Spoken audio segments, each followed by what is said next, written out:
Myself that I preside in the ceremony, the witnesses that are going to be signing, okay, you that are here to consent. It was not always like that. Okay? What happened was this. In Europe, up until the exactly 866 after Christ, marriages were private affairs, private ceremonies. A family would choose a victim, another would choose another victim. They call it a victim, you know why? Because they did not consent. It was not up to them to consent. And it still is true in some countries and certain cultures. Okay? Of course, some cultures say, well, you know, we do a study of the energy pattern, we see the match, whatever. Okay? You're not consenting. So, until, and of course, the way that the contract was written, the same way was broken, and so that was the story. Okay, and very few people know how to read or write. And however, from the beginning, marriage, the purpose had a unifying force. That was it. You joined families together. That was important. You never lost that character of unifying. Okay. So in the year 866, there was a pope, Nicholas I, that decided that was the first encroachment into a private affair, by the way, of the Church of Rome.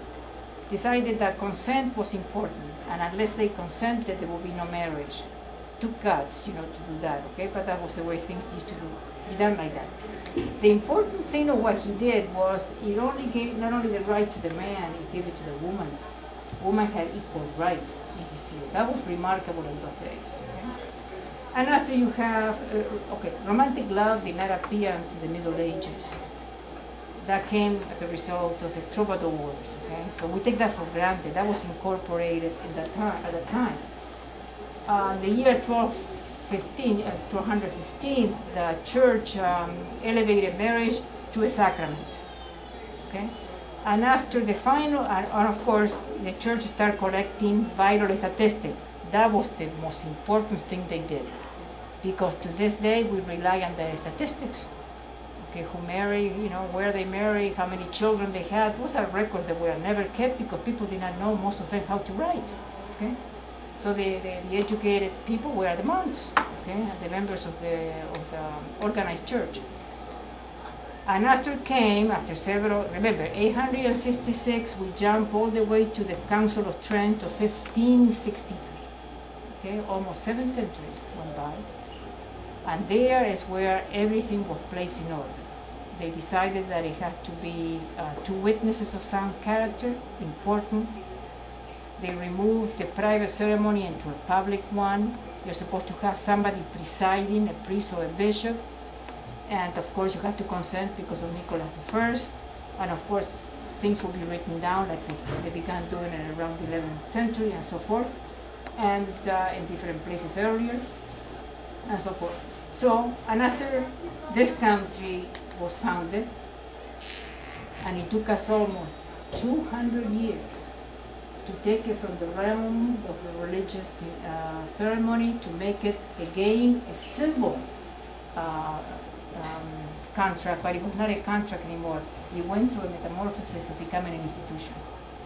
So it became a civil institution. But it was not like before, private stuff between families, you know. The government has something to do to it. So now we have the elements. County recorder keeps the vital statistics. You consent, thanks to Nicholas I. I preside, thanks to the Council of Trent. Whoever is the witness comes from the Council of Trent. And that's how we put it together.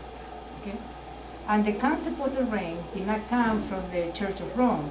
That came from early Romans in our tradition. The boy will give the girl the ring, and they will use this ring because they believed that there was a nerve that connected to the heart.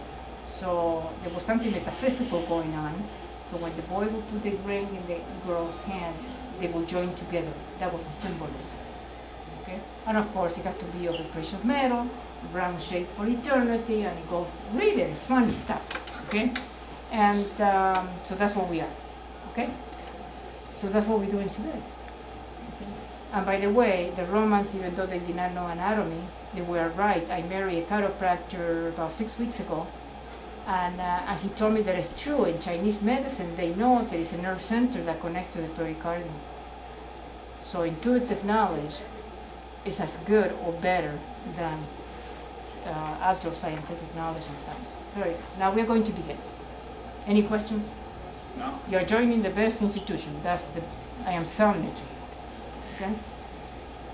We are gathered here in the presence of these witnesses and guests for the purpose of uniting in matrimony Mr. Carter, Melvin, and Akiko Arimatsu. Is that correct? Yes. And Mr. Melvin, do you take this lady, Miss Arimatsu, to be your lawfully, meaning only one, wedded wife? I do. Miss Arimatsu, do you take this gentleman, Mr. Melvin, to be your lawfully wedded husband? I do. By the power vested in me by the state of California, I do pronounce you now husband and wife and husband, and I congratulate you, okay? And I wish you the best, and remember that from now on, your main obligation is to that institution, for your own good and the good of others. Who is going to be the witness to sign? Who signed? I'll be happy to. Young man? Okay. If you please sign 26A, stay within the box, print your name.